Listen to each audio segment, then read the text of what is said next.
جیسا کہ آپ جانتے ہیں کہ ہماری کہانی کا آغاز خلیفہ سلطان محمد دوم اور 3 شخصوں کی حیرت انگیز کہانی پر چل رہی تھی۔ پچھلے حصے میں اندھے فقیر نے اپنی آپ بیتی میں خلیفہ کو بتایا کہ کیسے لالچ نے اس سے اس کا سب کچھ چھین لیا اور اسے در بدر کی ٹھوکریں کھانے پر مجبور کیا۔ اس کی باتیں سن کر خلیفہ پھر ان دونوں شخصوں کی طرف متوجہ ہوا اور ان سے ان کی زندگی کے راز ظاہر کرنے کو کہا۔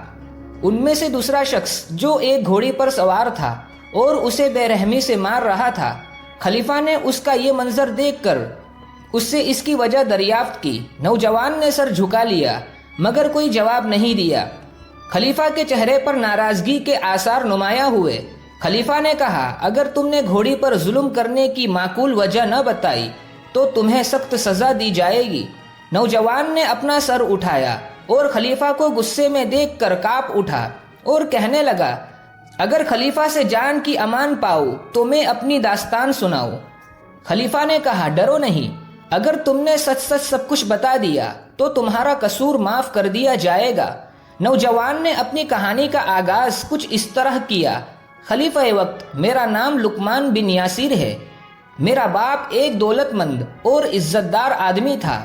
کیونکہ میرے باپ کے پاس مال و دولت کی کمی نہیں تھی، اس لیے بڑے لاڑ پیار سے میری پرورش ہوئی۔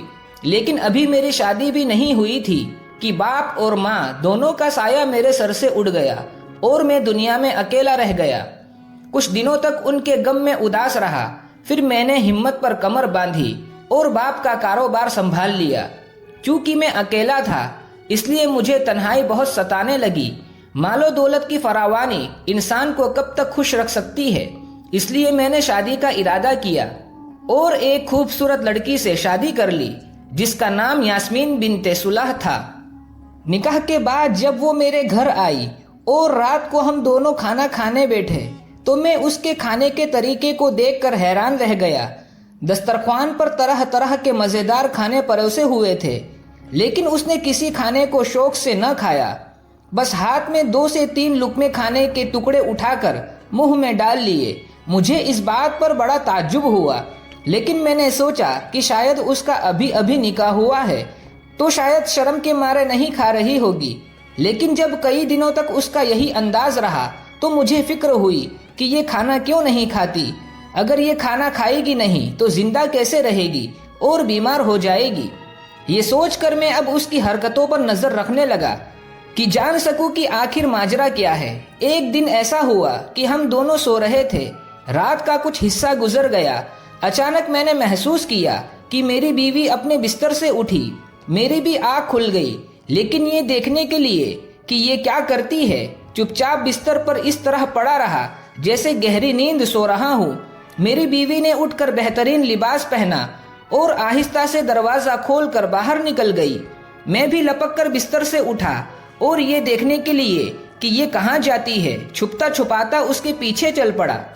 اب میرے ذہن میں یہ خیال گزرنے لگا کہ غالباً اس کی کسی کے ساتھ دوستی ہے اور یہ وہی جاتی ہے اور اس کے ساتھ کھانا کھاتی ہے۔ اب کیونکہ مجھ سے اس کی شادی ہو گئی اس لیے بدنامی کے ڈر سے دن میں اس سے نہیں ملتی۔ میں اسی طرح کے خیالات میں گم اس کے پیچھے پیچھے چلتا رہا، یہاں تک کہ ایک قبرستان آ گیا۔ میری بیوی اس قبرستان کے اندر چلی گئی، میں بھی اس کا پیچھا کرتا قبرستان میں چلا گیا اور ایک بڑے درخت کی آڑ میں چھپ کر دیکھنے لگا کہ یہ آخر یہاں اس وقت کیا کر رہی ہے۔ میں نے دیکھا کہ ایک بہت ہی ڈراؤنی شکل کا آدمی وہاں بیٹھا ہے۔ میری بیوی کو دیکھ کر وہ وہاں سے اٹھا، دونوں ایک دوسرے سے ملے اور پاس بیٹھ کر آپس میں باتیں کرنے لگے۔ میں چونکہ دور چھپا تھا اس لیے ان کی باتیں نہ سن سکا، لیکن لگ رہا تھا جیسے دونوں میں بڑی دوستی ہے۔ مجھے ان کو اس طرح ایک دوسرے سے باتیں کرتے دیکھ کر بہت غصہ آیا، لیکن اس آدمی سے خوف بھی آیا۔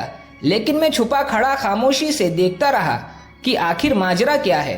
کچھ دیر بعد انہوں نے ایک قبر کھود کر اس میں سے ایک مردہ نکالا اور دونوں بیٹھ کر اس کا گوشت نوچ نوچ کر کھانے لگے۔ رات کے اس سنسان اندھیرے میں اپنی بیوی کا یہ معاملہ دیکھ کر میرا خون خشک ہو گیا۔ مردہ کے گوشت کو کھا لینے کے بعد انہوں نے مردے کی ہڈیاں اسی قبر میں دفن کر دی۔ اس کے بعد میری بیوی وہاں سے چل دی۔ میں اس کے آگے آگے تیزی سے قدم بڑھاتا ہوا گھر پہنچ گیا اور دروازہ کھلا چھوڑ دیا اور جلدی سے اندر آ کر بستر پر لیٹ کر سوتا بن گیا۔ میرے پیچھے پیچھے وہ بھی گھر کے اندر آئی اور بستر پر لیٹ کر سو گئی۔ مجھے اپنی بیوی پر بہت غصہ آ رہا تھا اور اس سے سخت نفرت پیدا ہو گئی تھی، مگر میں نے صبر کیا اور باقی رات کسی نہ کسی طرح گزاری۔ میرے دل میں طرح طرح کے خیالات آ رہے تھے۔ کبھی سوچتا اسے قتل کر دینا چاہیے اور کبھی سوچتا کہ اسے راہ راست پر لانا چاہیے۔ آخر دل اسی بات پر ٹھہرا کہ اس کو سمجھانا چاہیے کہ یہ بڑی بری اور بے حیائی کی بات ہے۔ شام کو جب میں کام کاج سے گھر واپس آیا تو میری بیوی نے کھانا لگایا۔ ہم دونوں کھانے کے لیے بیٹھ گئے۔ میری بیوی حسب معمول اسی طرح ایک دو لقمے کھاتی رہی اور میں اسے غصے سے کھانا کھاتے ہوئے دیکھتا رہا۔ آخر مجھ سے برداشت نہ ہو سکا اور میں نے غصے سے کہا، اگر تمہیں یہ کھانا پسند نہیں ہے تو جو کھانا پسند ہو وہ پکا لیا کرو۔ مجھے یقین ہے کہ جو میرے دسترخوان پر کھانے ہیں وہ مردے کے گوشت سے زیادہ مزیدار ہے۔ ابھی میری بات ختم نہیں ہوئی تھی، وہ سمجھ گئی کہ میں اس کے راز سے واقف ہو چکا ہوں۔ میری بات سن کر وہ شدید غصے میں آ گئی۔ اس کا چہرہ دیکھ کر میں ڈر گیا۔ اسی وقت اس نے گلاس میں پانی لے کر منہ پر چھڑک دیا اور کہنے لگی، او بدبخت، کتا بن جا۔ اس کے منہ سے یہ الفاظ نکلنے کی دیر تھی کہ میں انسان سے کتا بن گیا۔ یہ ایسا جادو تھا جسے اس نے مردے کے گوشت اور ناپاک چیزوں کو اپنا کر حاصل کیا تھا۔ اس کے بعد اس ظالم عورت نے مجھے مار مار کر زخمی کر دیا اور گھر سے نکال دیا۔ میں گھر سے نکلا تو محلے کے کتے میرے پیچھے لگ گئے اور مجھے اجنبی سمجھ کر کاٹنے دوڑنے لگے۔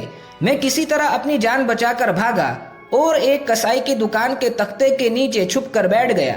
کسائی نے رحم کھا کر دوسرے کتوں کو مار بھگایا۔ میں ساری رات اسی کسائی کی دکان کے تختے کے نیچے چھپا بیٹھا رہا۔ دوسرے دن صبح کو جب کسائی نے دکان کھولی تو میں بھی نکل کر باہر آ گیا۔ کسائی نے گوشت کا ایک ٹکڑا میری طرف پھینکا، مگر میں نے اس کی طرف دیکھا بھی نہیں اور کسائی کے قریب آ کر دم ہلانے لگا۔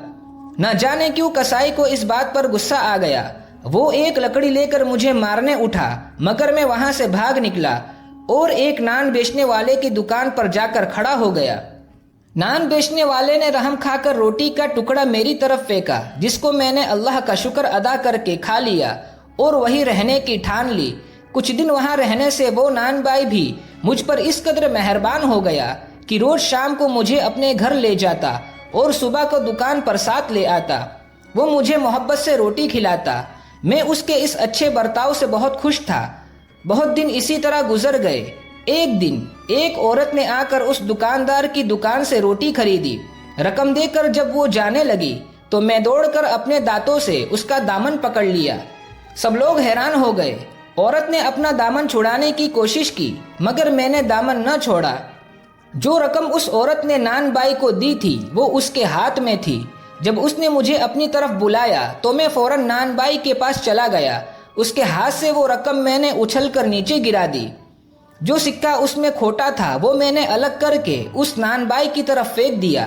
جب اس نے دیکھا تو عورت سے کہا، یہ سکہ تو کھوٹا ہے، اس لیے میرے کتے نے تمہارا دامن پکڑ لیا تھا۔ عورت کہنے لگی کہ نہیں، یہ کھوٹا نہیں ہے۔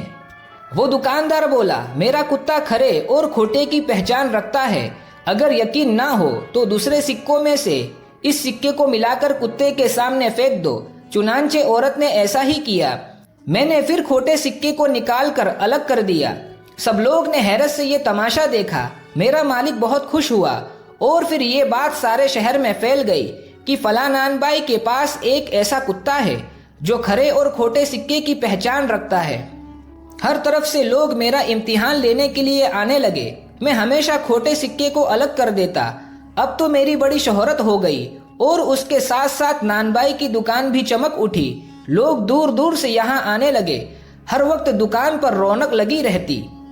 ایک دن ایک عورت اس دکان پر آئی اور ایک کھوٹا سکہ دوسرے سکوں میں ملا کر نان بائی کو دے دیا۔ اس نے پرکھنے کے لیے رقم میرے سامنے ڈال دی۔ میں نے کھوٹا سکہ الگ کر دیا۔ عورت نے یہ دیکھ کر کہا کہ واقعی تو سچا ہے۔ پھر اس عورت نے نان بائی سے آنکھ بچا کر مجھے اشارہ کیا کہ میرے ساتھ میرے پیچھے چل۔ میں اس کا اشارہ سمجھ گیا اور اس عورت کے جانے کے بعد اس کے پیچھے پیچھے چل دیا۔ نانبائی نے مجھے جاتے دیکھا لیکن کچھ نہ کہا. اسے گمان تھا اور وہ جانتا تھا کہ یہ کتا مجھ سے محبت کرتا ہے، میرے پاس سے کہیں نہیں جائے گا، اس لیے نہ تو اس نے مجھے روکا اور نہ ہی مجھے آواز دی. میں اس عورت کے جس نے مجھے اشارہ کیا تھا پیچھے پیچھے چلنے لگا. چلتے چلتے وہ ایک گھر میں داخل ہوئی. میں بھی اندر چلا گیا. وہاں ایک خوبصورت نوجوان لڑکی بیٹھی تھی. عورت نے میری طرف اشارہ کر کے اس سے کہا، بیٹی یہ وہ کتا ہے جو کھرے اور کھوٹے سکوں کی پہچان رکھتا ہے. لڑکی نے میری طرف غور سے دیکھا اور کہا، میں ابھی سب کچھ بتا دیتی ہوں. اس کے بعد اس لڑکی نے پانی پر کچھ پڑھ کر پھونکا اور پھر وہ پانی مجھ پر چھڑک کر بولی، اگر تو کسی اور شکل سے کتے کی شکل میں آیا ہے تو اپنی اصل شکل پر واپس آ جا. اس کا یہ کہنا تھا کہ میں کتے سے پھر انسان بن گیا. شاید اس کے کچھ پڑھ کر پھونکنے سے اس جادو کا اثر ختم ہو گیا جو میری بیوی نے مجھ پر کیا تھا. میں فوراً اس نوجوان لڑکی کے قدموں پر گر کر اس کا شکریہ ادا کرنے لگا. پھر میں نے اس کو اپنا پورا قصہ سنایا جسے سن کر وہ افسوس کرنے لگی. پھر وہ بولی، میں چاہتی ہوں تم اس عورت کو اس کے کیے کی سزا دو. لڑکی یہ کہہ کر ایک کمرے میں گئی اور تھوڑی دیر بعد ایک گلاس میں پانی لے کر باہر آئی. وہ گلاس اس نے مجھے دیا اور کہا، اس میں جو پانی ہے وہ گھر لے جاؤ اور اپنی بیوی پر چھڑک دینا. پھر جس جانور کا نام تم لوگے تو تمہاری بیوی وہی جانور بن جائے گی. میں اس لڑکی کا شکریہ ادا کر کے سیدھا اپنے گھر پہنچا. میری بیوی مجھے دیکھ کر حیران ہوئی. اس سے پہلے کہ وہ کچھ سمجھ پاتی میں نے فوراً پانی اس پر چھڑکا اور کہا، گھوڑی بن جا. وہ اسی لمحے گھوڑی بن گئی. میں اسے پکڑ کر استبل میں لے گیا اور خوب مارا یہاں تک کہ میں تھک گیا. بادشاہ سلامت، یہ وہی گھوڑی تھی جس پر کل میں سوار تھا اور چابک مار رہا تھا. میرا یہ سلوک محض سزا کے طور پر ہے. میں ذاتی طور پر ظالم انسان نہیں ہوں. خلیفہ نے نوجوان کی یہ حیرت انگیز داستان سنی تو کہنے لگے، کیا تم اپنی بیوی کو اس کی اصل صورت پر نہیں لا سکتے؟ نوجوان کہنے لگا، معافی کا طلبگار ہوں. اگر یہ اپنی اصلی شکل میں واپس آ گئی تو پھر فساد برپا کرے گی. اس کی سزا یہی ہے کہ یہ ہمیشہ گھوڑی بنی رہے. خلیفہ نے پوری داستان سن کر کہا، بے شک جادو سحر کا غلط استعمال انسان کو بربادی کی طرف ہی لے جاتا ہے. یہ ایسا دلدل ہے جس سے باہر نکلنا وقت کے ساتھ ساتھ اور بھی زیادہ مشکل ہوتا چلا جاتا ہے.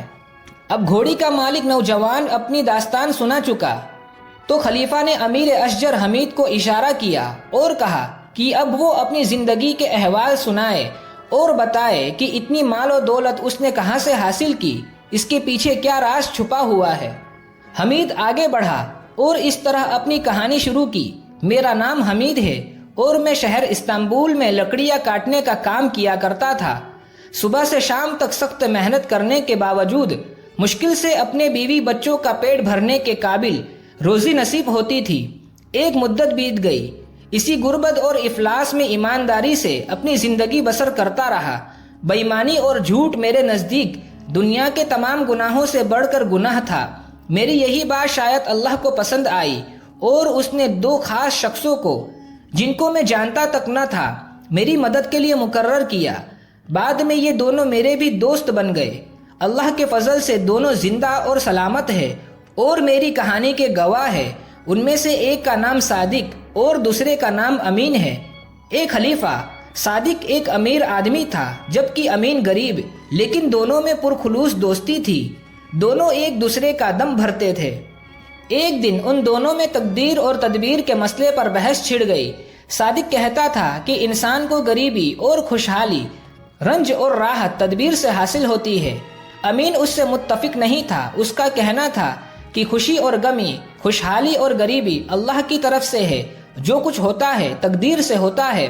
اگر تقدیر خراب ہو تو تدبیر سے کچھ نہیں بنتا. دونوں دوستوں کی یہ بحث دیر تک چلتی رہی لیکن کوئی فیصلہ نہیں ہو سکا.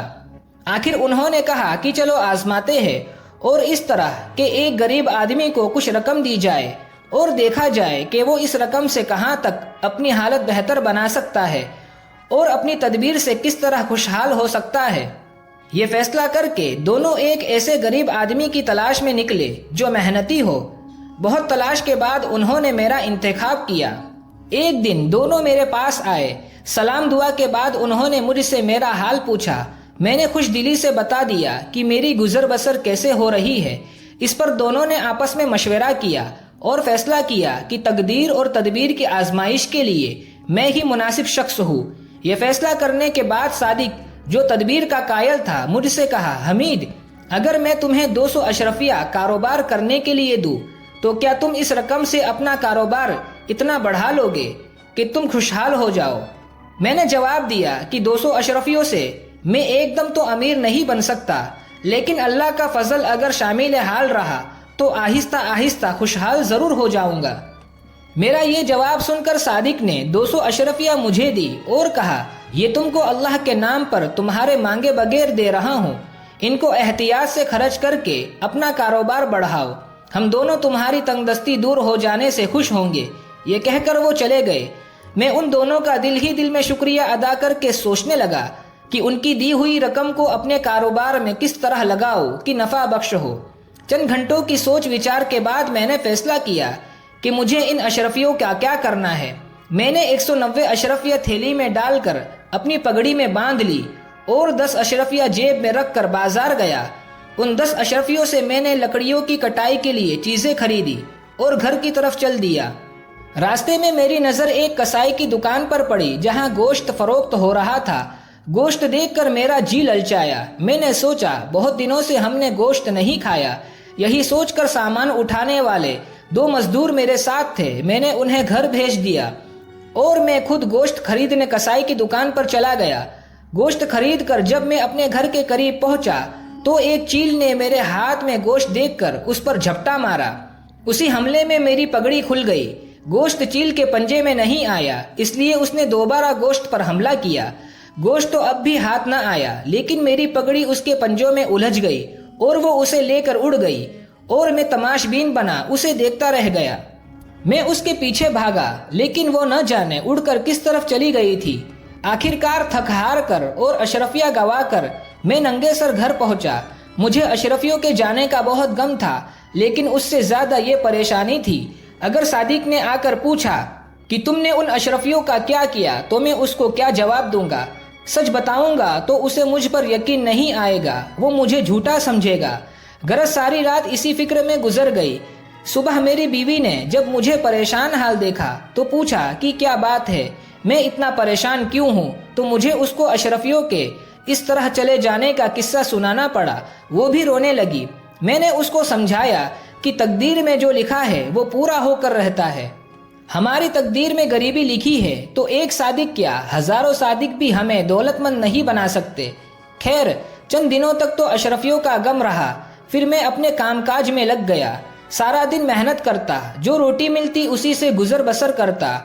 کچھ عرصے بعد وہی دونوں دوست یعنی صادق اور امین میرے پاس آئے اور مجھے اسی طرح غریبی کی حالت میں دیکھ کر مجھ سے پوچھنے لگے کہ تمہارا کیا حال ہے اور جو اشرفیہ تمہیں دی گئی تھی ان کا کیا بنا؟ تم نے اس سے کوئی فائدہ نہیں اٹھایا؟ میں نے شرمندگی سے سر جھکا لیا اور پھر کہنے لگا، آپ کو شاید میری بات پر یقین نہ آئے، مگر حقیقت یہی ہے جو میں بیان کر رہا ہوں۔ پھر میں نے ان کو سارا واقعہ کہہ سنایا۔ امین نے میری بات پر یقین کیا اور کہنے لگا، ہاں ایسا ہو سکتا ہے۔ پھر وہ صادق سے بولا، تم نے دیکھا تقدیر کا کھیل، اب تو میری بات پر یقین کرو کہ تقدیر کے سامنے تدبیر کی نہیں چلتی۔ مگر صادق نے پھر یہی کہا کہ نہیں، اصل چیز تدبیر ہے، تقدیر کچھ نہیں۔ کچھ دیر دونوں میں اسی بات پر بحث ہوتی رہی اور پھر صادق نے 200 اشرفیہ نکال کر مجھے دی اور کہا کہ ان کو کام میں لاؤ، پہلے کی طرح ضائع مت کرنا، مجھے امید ہے تم اس رقم سے خوشحال ہو جاؤ گے۔ یہ کہہ کر وہ چلے گئے اور میں اپنے کام میں لگ گیا۔ اتفاق سے اسی وقت میں گھر میں اکیلا تھا۔ میری بیوی بچے اپنے عزیزوں کے پاس گئے ہوئے تھے۔ میں اپنی دکان سے گھر واپس آیا تو میں نے مٹی کے ایک برتن میں 190 اشرفیہ ڈال کر اس مٹی کے برتن کا منہ بند کر دیا اور ایک پرانے ٹوٹے پھوٹے صندوق میں جس میں بھوسا بھرا ہوا تھا چھپا کر رکھ دیا۔ 10 اشرفیہ میں نے اپنے پاس رکھ لی، جس کا استعمال میں نے لکڑی کے ٹکڑوں کو صاف کرنے کے لیے استعمال میں آنے والی چیزوں پر خرچ کیا۔ اس واقعے کے چوتھے دن میری بیوی بچے گھر واپس آئے۔ میں اپنی بیوی کو یہ بات بتانا بھول گیا تھا کہ میں نے بھوسے سے بھرے صندوق میں اشرفیہ چھپا رکھی ہے اور میں دکان پر چلا آیا۔ اتفاق سے اسی دن گلی میں ایک شخص کوئلے بیچتا ہوا آیا۔ میری بیوی کو آگ جلانے کے لیے کوئلوں کی ضرورت ہوتی تھی۔ اس نے بھوسے سے بھرا وہ صندوق اٹھا کر اس شخص کو دے دیا اور بدلے میں بہت سارا کوئلہ جمع کر لیا۔ دوپہر کو جب میں گھر واپس آیا تو میں نے دیکھا کہ بھوسے سے بھرا وہ صندوق غائب ہے۔ صندوق کو دیکھ کر مجھے اشرفیہ یاد آئی جو میں نے اس میں رکھی تھی۔ میں نے بیوی سے پوچھا کہ بھوسے سے بھرا وہ صندوق کہاں ہے، تو اس نے بتایا کہ وہ تو اس نے کوئلے والے کو دے کر اس سے کوئلہ خرید لیا۔ بیوی کی بات سنتے ہی میری جان نکل گئی اور میں نے کہا، یہ تو نے کیا کیا؟ تو نے مجھے تباہ کر دیا۔ جب میری بیوی کو بھوسے کے صندوق میں اشرفیوں کے چلے جانے کا علم ہوا تو وہ بھی رونے پیٹنے لگی، مگر اب کیا ہو سکتا تھا؟ نہ چاہتے ہوئے بھی میں تقدیر کے اس فیصلے پر صبر کیا۔ مجھے رہ رہ کر یہ خیال بے چین کر رہا تھا کہ اگر صادق نے آ کر پوچھا تو میں کیا جواب دوں گا۔ اب تو وہ یقیناً مجھے جھوٹا اور بے وقوف سمجھیں گے۔ اشرفیوں کے جانے کے افسوس اور جھوٹا بننے کے خیال نے مجھے بیمار کر دیا اور مالی حالت میری اور خراب ہو گئی۔ آخر ایک دن اسی مایوسی اور پریشانی کے عالم میں دونوں دوست صادق اور امین آ گئے۔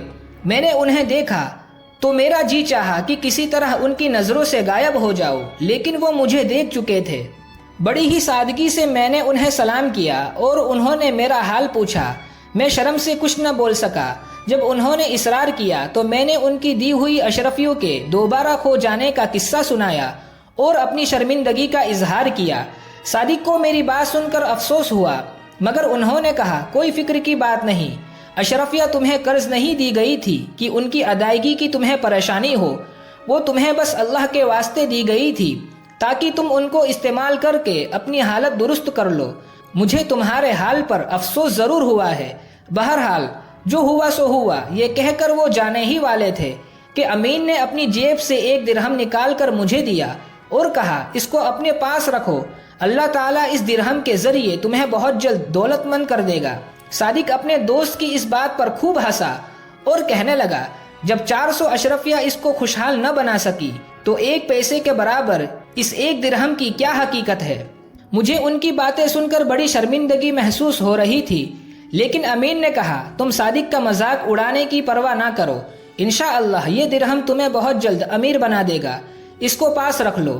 میں نے امین کے کہنے پر وہ درہم لے کر اپنی جیب میں رکھ لیا۔ دن بھر کام کر کے جب میں رات کو گھر پہنچا تو وہ درہم میری جیب سے گر پڑا۔ میں نے اس کو اٹھا کر ایک طاق پر رکھ دیا۔ اس بات کو 2 ہی دن گزرے ہوں گے کہ میرے پڑوس میں ایک جو ماہی گیر رہتا تھا، اس کی بیوی میرے یہاں آئی اور میری بیوی سے کہنے لگی، ہمارا مچھلی پکڑنے کا جال ٹوٹ گیا ہے اور اسے ٹھیک کرنے کے لیے 1 سوت لانا ہے، اگر 1 درہم ہو تو دے دو۔ میں نے محلے میں ہر جگہ سوال کیا لیکن کہیں سے درہم نہیں ملا۔ میری بیوی نے وہ درہم جو امین مجھے دے گیا تھا وہ میں نے طاق میں رکھ دیا تھا، اس ماہی گیر کی بیوی کو اٹھا کر دے دیا اور وہ چلی گئی۔ دوسرے دن وہ صبح آئی اور کہنے لگی کہ میرے خاوند نے تمہارا شکریہ ادا کیا ہے اور کہا ہے کہ اگر یہ درہم نہ ملتا تو میں جال ٹھیک نہ کر سکتا تھا اور آج ہم بھوکے سو جاتے۔ اب میں مچھلیاں پکڑنے جا رہا ہوں اور میرا وعدہ ہے کہ جو مچھلی پہلے میرے جال میں آئے گی وہ میں تمہیں دوں گا۔ دوپہر کو ماہی گیر کی بیوی ہماری پڑوسن پھر آئی، اس کے ہاتھ میں ایک مچھلی تھی۔ میری بیوی کو مچھلی دے کر کہنے لگی، جال ڈالنے پر پہلے یہ مچھلی آئی اور یہ میرے خاوند نے تمہیں بھیجی ہے۔ میری بیوی نے مچھلی لینے سے انکار کیا اور کہا، اس کی کیا ضرورت ہے، مگر اس نے اصرار کیا اور مچھلی دے کر چلی گئی۔ جب میری بیوی مچھلی کو صاف کرنے بیٹھی اور اس نے اس کا پیٹ چاک کیا تو اس میں سے شیشے کا ایک ٹکڑا نکلا۔ یہ اس نے بچوں کو کھیلنے کے لیے دے دیا۔ بچے اس سے کھیلتے رہے۔ رات کو جب ہم دسترخوان پر کھانے کے لیے بیٹھے تو میرے بڑے لڑکے نے شیشے کے ٹکڑے کو چپ چاپ سے اندھیرے میں ایک طرف رکھ دیا۔ تھوڑی دیر بعد شیشے کا وہ ٹکڑا چمکنے لگا۔ اس کی چمک دیکھ کر دوسرا لڑکا اس کی طرف لپکا اور اسے اٹھا لیا۔ بڑے لڑکے نے وہ ٹکڑا واپس لینا چاہا تو دونوں میں چھینا جھپٹ شروع ہو گئی۔ دونوں نے گھر سر پر اٹھا لیا۔ میں صبح کا تھکا ہارا پریشان ان کی اس حرکت سے غصے میں آ کر انہیں ڈانٹنے کے لیے کوٹھری میں گیا تو شیشے کے ٹکڑے کو یوں چمکتا دیکھ کر حیران رہ گیا۔ جب اسے باہر لا کر دیکھا تو چراغ کی روشنی بھی اس کے سامنے پھیکی محسوس ہو رہی تھی۔ میں نے چراغ کو بجھا دیا، تب بھی اس کی روشنی سے مکان چمک رہا تھا۔ میں نے کہا، چلو امین کے 1 درہم سے اتنا فائدہ تو ہوا۔ کہ چراغ جلانے کے لیے تیل کے پیسے بچیں گے۔ شیشے کے اس ٹکڑے کو لینے کے لیے میرے بچوں میں جو شور مچا تھا اس سے پڑوس میں رہنے والوں کو فکر لاحق ہوئی کہ نہ جانے کیا معاملہ پیش آیا ہو۔ چنانچہ دوسرے دن صبح جب میں کام پر چلا آیا تو ہمارے پڑوس میں جو جوہری رہتا تھا اس کی بیوی میرے گھر آئی اور پوچھنے لگی کہ سب خیریت تو ہے؟ تمہارے گھر میں یہ کیا رات کو شور شرابہ تھا؟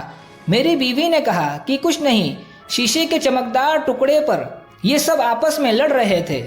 جوہری کی بیوی نے کہا وہ شیشے کا ٹکڑا کیسا ہے، ذرا دکھاؤ تو صحیح۔ میری بیوی نے وہ ٹکڑا لا کر اسے دکھایا۔ جوہری کی بیوی نے اسے دیکھا تو حیران رہ گئی اور کہنے لگی لاؤ یہ مجھے دے دو، میں اسے خرید لیتی ہوں۔ اس پر میرے لڑکوں نے شور مچایا کہ نہیں، ہم اسے نہیں بیچیں گے۔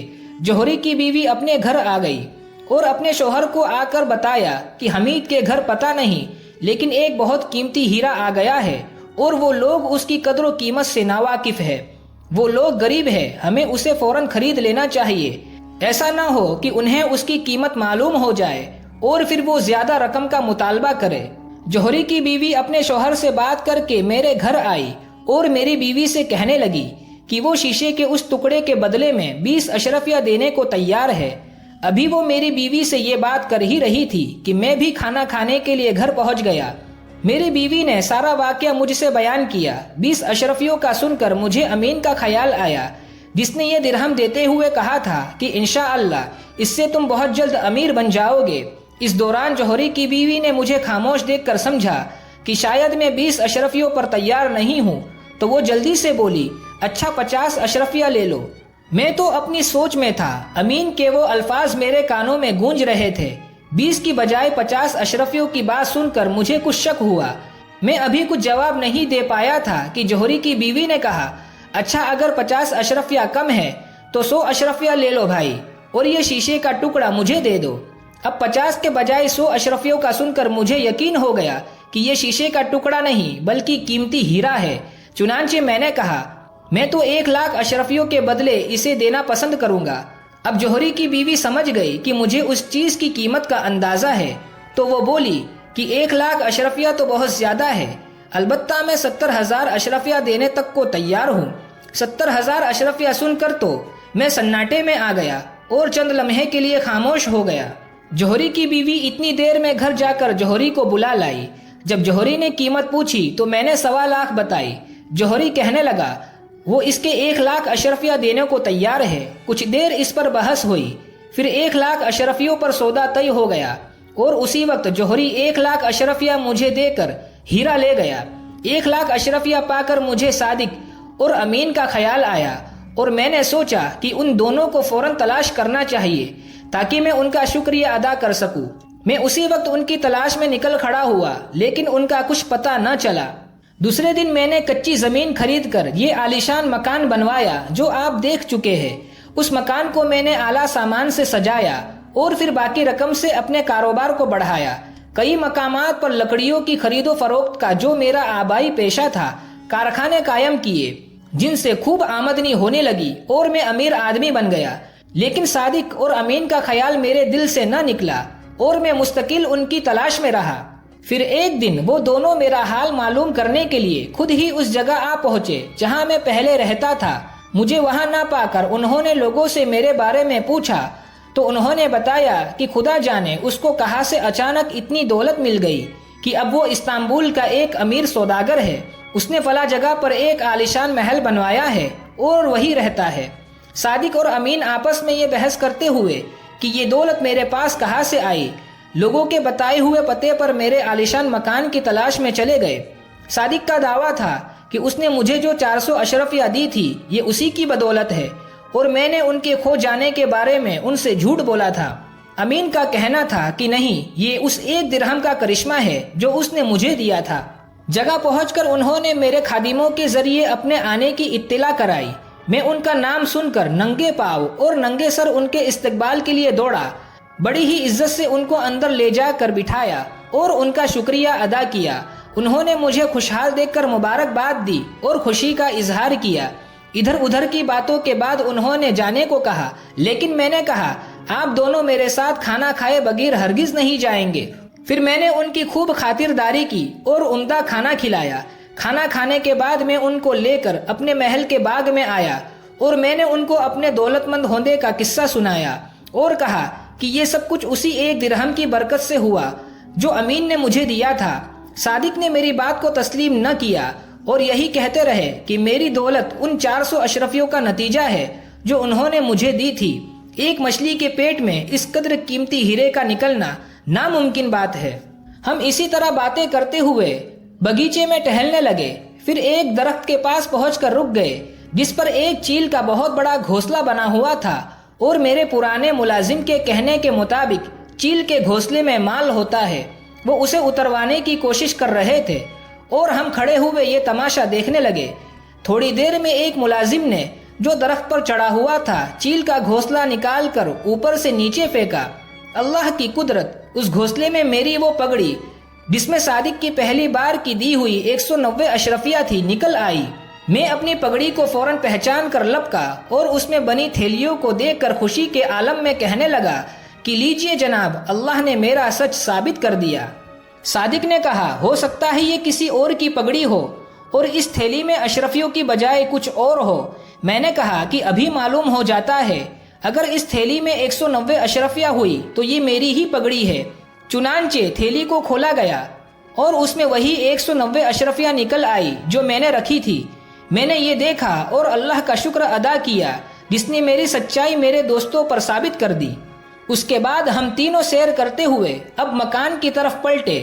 راستے میں جب ہم استبل سے گزرے تو میرے ایک ملازم نے کہا کہ جناب، فلاں کام میں دیر ہو جانے کی وجہ سے گھوڑوں کے لیے بھوسا نہیں مل سکا، دکانیں بند ہو چکی تھی۔ میں نے کہا کہ بے زبان جانوروں کو بھوکا رکھنا اچھا نہیں ہے، جہاں سے ملے اور جس قیمت پر بھی ملے بھوسا لے کر آؤ۔ چنانچہ اسی وقت میرے ملازم دوڑے اور پرانے بھوسے کے 2-3 ٹولرے لے آئے۔ میں نے اپنے اس ملازم کو حکم دیا کہ میرے سامنے گھوڑوں کو بھوسا ڈالو۔ اچانک بھوسے میں سے ایک مٹی کا ایک ٹوٹا پھوٹا صندوق نکلا جس کا منہ بند تھا۔ ملازم نے وہ صندوق میرے سامنے لا کر رکھ دیا۔ میں نے اسے فوراً پہچان لیا اور صادق سے کہا، لیجئے، اللہ نے مجھے سچا ثابت کرنے کے لیے یہ انتظام بھی کر دیا۔ یہ بھوسے کا وہی صندوق ہے جس میں میں نے اشرفیہ چھپا رکھی تھی۔ آپ اسے کھول دیں، مجھے یقین ہے اس میں وہ 190 اشرفیہ ہوگی جو آپ نے دوسری مرتبہ مجھے دی تھی۔ صادق نے اس کا منہ کھولا تو واقعی اس میں 190 اشرفیہ رکھی تھی۔ اب صادق بہت شرمندہ ہوئے، میری طرف سے بدگمانی کرنے پر معافی مانگنے لگے کہ واقعی وہ غلطی پر تھے، تقدیر کے آگے تدبیر کا زور نہیں۔ پھر ہم گھر آ گئے۔ میں نے انہیں رات اپنے پاس مہمان رکھا اور خاطر تواضع کر کے اگلے دن رخصت کیا۔ بادشاہ سلامت، یہ ہے میری کہانی جو میں نے آپ کو پوری سنا دی۔ خلیفہ نے کہا، تمہاری کہانی بھی بہت عجیب ہے۔ خلیفہ نے کہا، شاید اس کا آخری پہلو یہ ہے کہ وہ ہیرا جو تمہیں مچھلی کے پیٹ سے ملا تھا اب میرے خزانے میں ہے۔ تم میرے خزانچی کے پاس جاؤ اور جا کر یہ کہانی پھر سناؤ تاکہ وہ ہیرے کے ساتھ ساتھ اس کہانی کو لے کر شاہی خزانے میں محفوظ کر لے۔ پھر خلیفہ نے نابینا فقیر، گھوڑی والے نوجوان اور خوش قسمت سوداگر کو انعام دے کر رخصت کیا۔ اس طرح 3 شخصوں کی حیرت انگیز کہانی کا اختتام ہوا۔ امید ہے کہ یہ کہانی بہت سے سبق دے گئی ہوگی۔ کمنٹس میں اپنی رائے کا اظہار ضرور کریں اور ہمیں بتائیں آپ کو یہ تینوں شخصوں کی کہانی کیسی لگی۔ ویڈیو آپ کو پسند آئی ہو تو لائک ضرور کریں اور شیئر بھی ضرور کریں، اور سبق آموز کہانیوں کو سننے کے لیے ہمارے چینل کو سبسکرائب کرنا تو بالکل بھی نہ بھولیں۔